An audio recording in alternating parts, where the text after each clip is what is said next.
Alrighty guys, this is a Honda. This is a Honda Kei Car. It's a Honda Z. It is the UM4 Turbo. It's a mid-engine, two-door, crossover-y SUV K thing. It is four-wheel drive and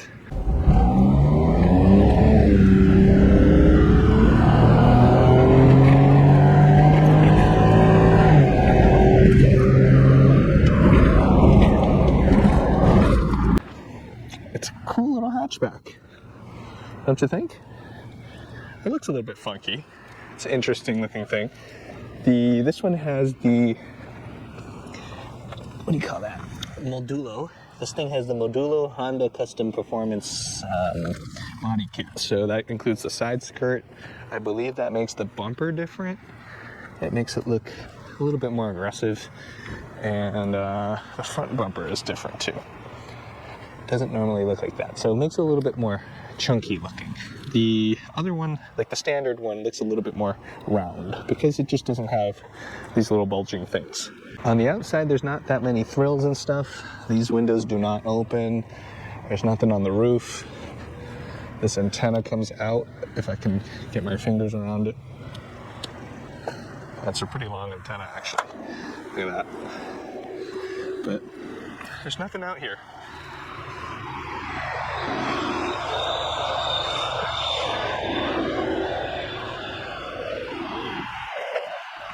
You get one rear wiper. The fuel tank is right here. It's a little odd because they had to make a little cutout right here. Like if they just kind of shifted this like 3 millimeters this way, this wouldn't have had to happen. It would have been the same because there's plenty of space for it. There's nothing here that I know of.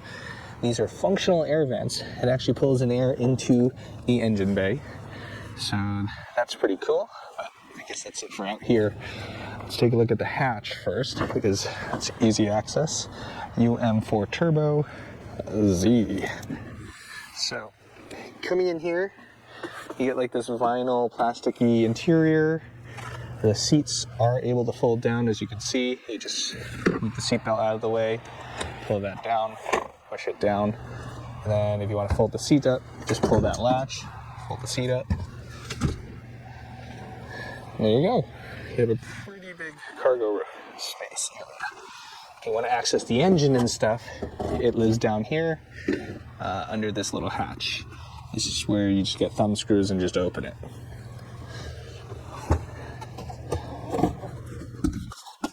This is a very heavy duty like sound deadening mat, so it's very good for noise because the engine's right behind you. Just drop the seats down and it locks into place. Then you pull this. I wonder what this does. This is probably for hooking. Why would you do that? Why would you do that? Alright, so pull this out.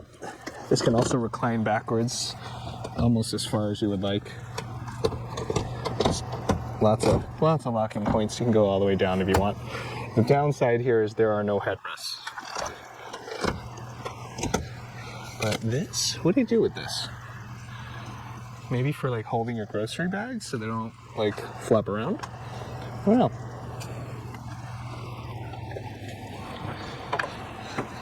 Let's take a quick gander into the rear seat here. There's two latches. This is for the rear passengers to actuate, or you can just pull this. When the seat is folded, it can also slide at the same time. I'm gonna step in here. For me, there's not that much headroom here. I am actually my hair is touching the top. There's a little indentation for people, but there's not that much space. It's a comfortable seat.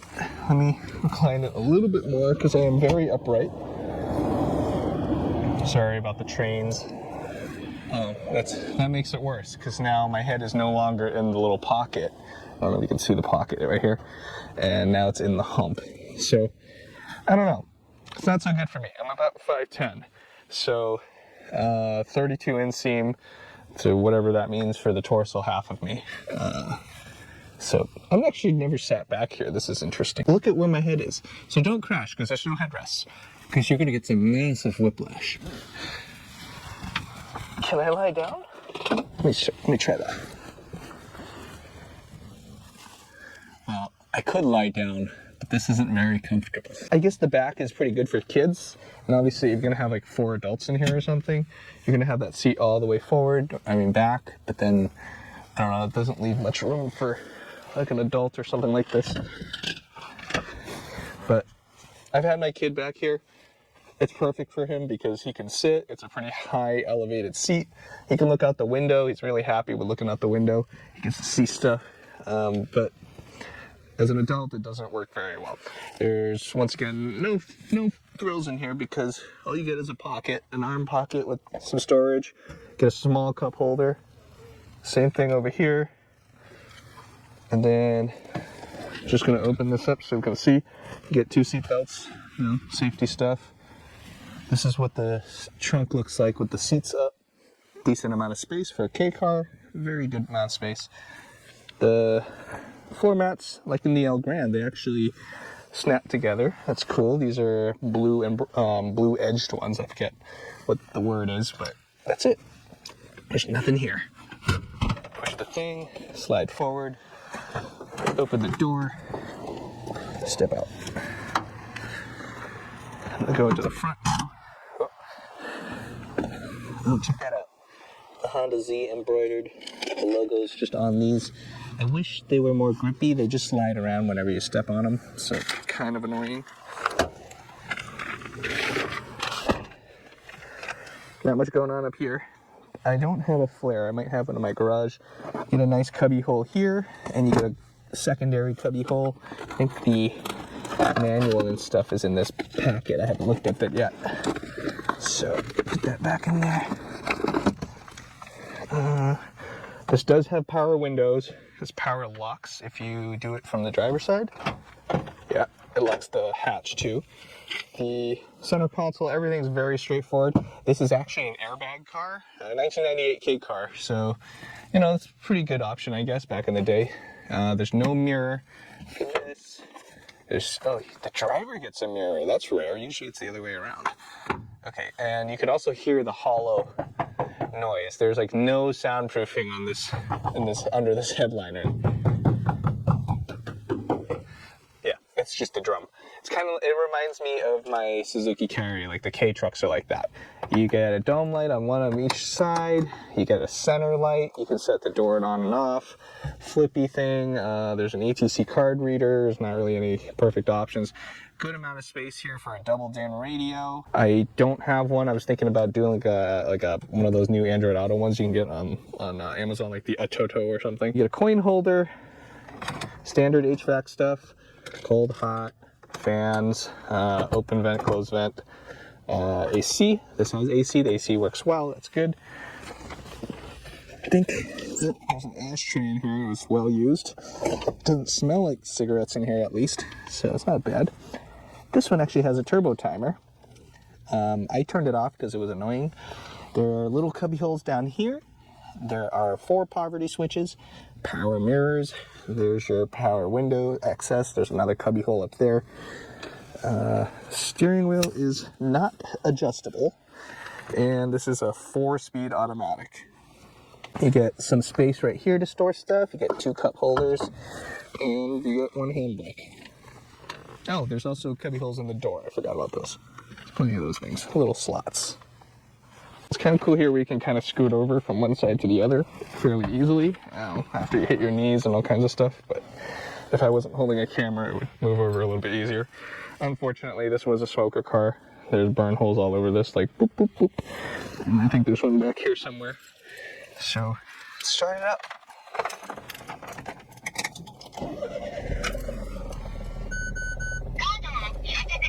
ETC card readers. So the engine is directly over this passenger seat, but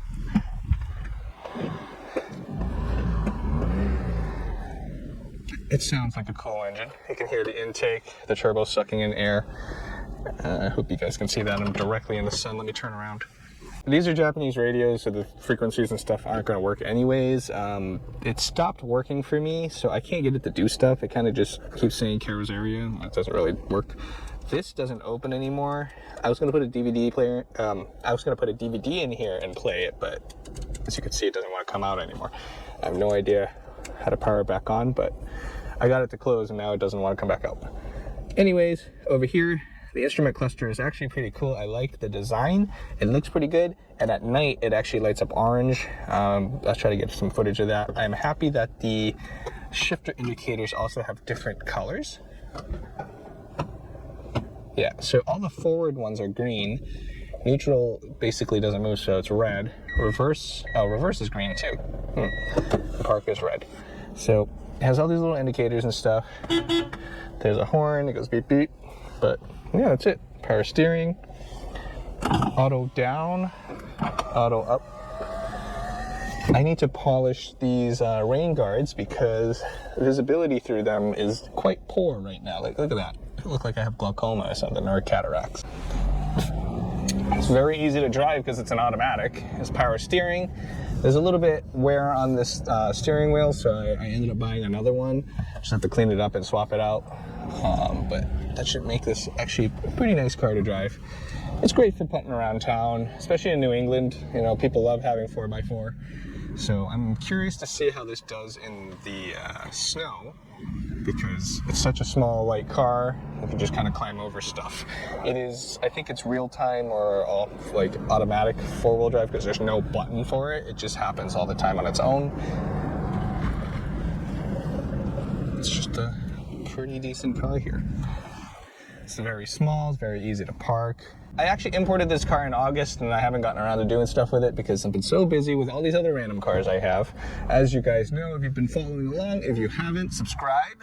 You're gonna see all these weird JDM cars I've been buying and things I've been playing with. It came with the tow truck that I have, the giant Toyota Dyna, the double-decker tow truck I got. I brought it back from Baltimore. It was a good trip, and this was a little spooky because of how tall it was and the configuration on my truck. Could have put it on top, but I just didn't want to get any taller than I already was because I didn't have a height stick and stuff. So, as usual, let's drive down the bumpiest road known to man around here. Test out how the suspension rides, especially with the new shocks.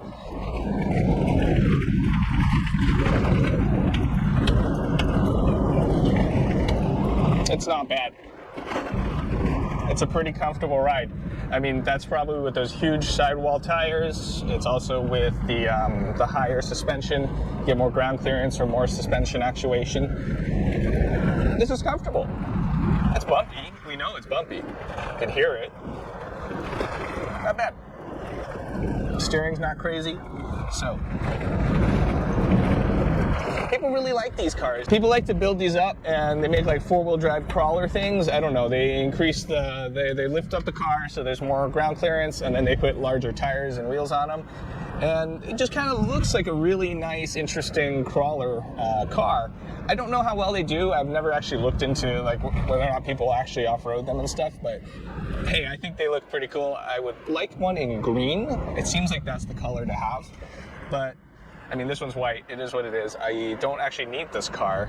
I bought other cars that kind of override the use of this thing. I just wanted to experience what the Z was like, and this is not bad. It's a pretty peppy car. It is turbocharged after all. It's Kei Car still, so it's not the slowest one around, but it's not the fastest Kei Car around. But it is very useful if you don't need the rear seats, because there's a lot of storage back there that's not open. I'm gonna go this way. Woo!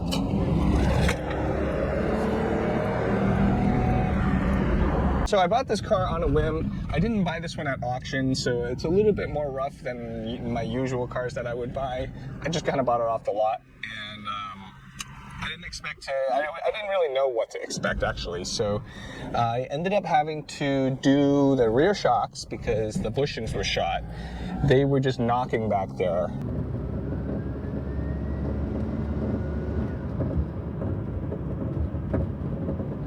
And look, I actually got some, oh, can I peel out?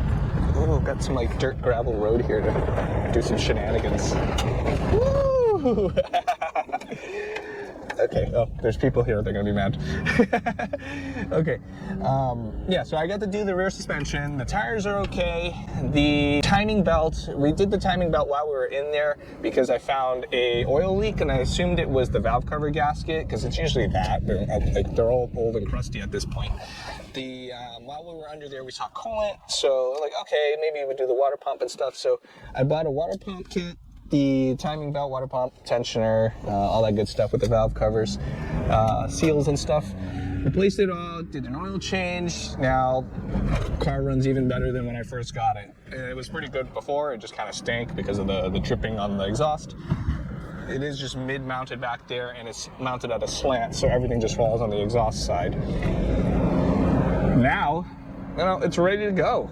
We're ready to go. This is a cool little car. You can see I'm going at a decent pace here. It's not struggling. I am able to go 81 miles per hour before the speed limiter cuts in. That's about 130 kilometers per hour. It still has like another 1,500 RPM to go. So theoretically, if you defeat that, you can go a little bit faster, but you know, 81 is really as fast as you really need to go in this car. I mean, I live in the Boston area. There's not much space you could do that. Like, that's more out in the boonies. The interstate, everyone, if you're lucky to go 45 miles per hour out here, something like on the occasional time you can go faster, but you know, this is a perfect car for the city. It's very easy to park. It's so much visibility. It's very small. It's smaller than a Honda Fit. So, and has more clearance than a Honda Fit, and it's four-wheel drive. So, it's probably more practical in the city than a Honda Fit because it just fits. As long as you don't need the larger car, because like you want passengers in the back or something. This is not so good for passengers, but you could do it in a pinch. So that's all I kind of have to talk about the Honda Z here. I'm gonna get off this terrible road, go to this one recently paved road here. That is the main road. It's like one of like 2-3 main roads in my town or city. Yeah, that's what it's like here. I forgot to show you guys the Frunk. It being mid-engine, it has a Frunk. So this is where everything's kind of happening. You get the battery in the front, you get the radiator right here, coolant, brake master cylinder, wiper motor, fuses, washer fluid, spare tire, obviously.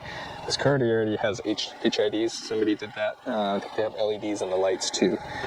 The Frunk box. This is not watertight, obviously. That's why there's a box here.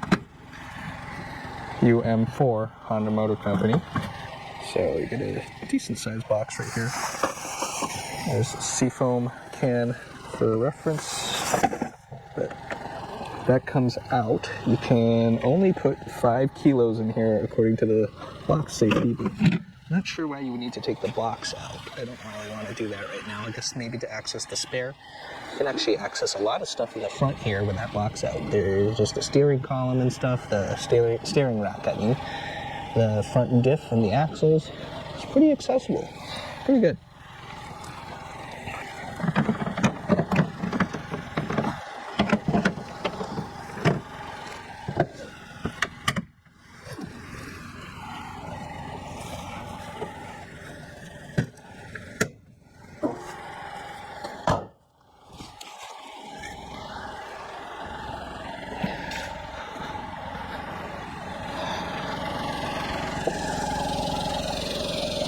We'll take a gander underneath here. This is a very clean car. There's no rust and stuff. The air box is over there. We got no rust here. This is very good.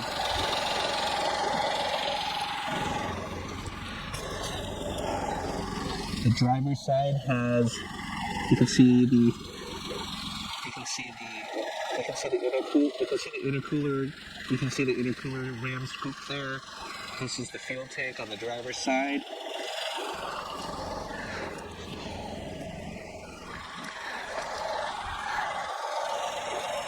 And then to the passenger side, you can look on the passenger side. You can see here, controls are perfect. The frame rails, everything's good. Just a little bit of superficial surface rust on some things, but this is very clean underneath.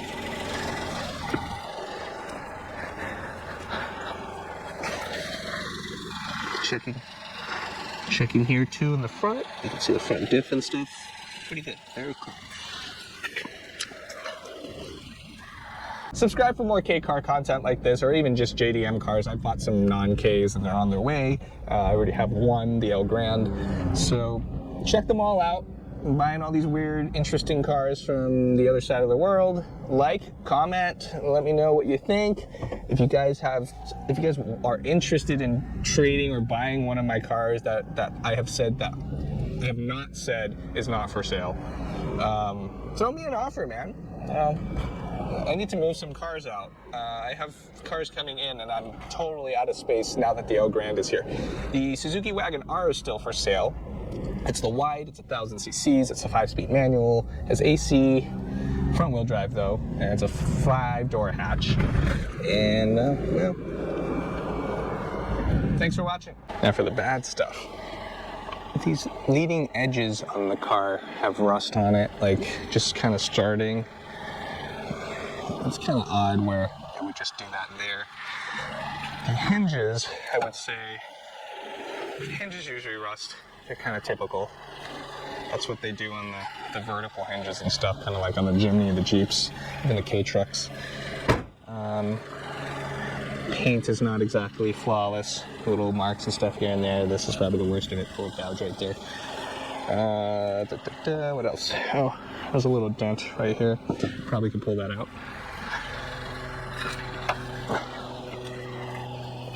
There's that little rust spot on the front. Same with the edges and stuff here, just on the edge, surface rust. Same with the hinges and things. I'm not sure why. Oh, there's a little spot here too. Right on top of the door. Right at the edge there. Nothing else. Not too bad. So what am I going to do with this Honda Z? Are we going to see some Honda Z content and stuff?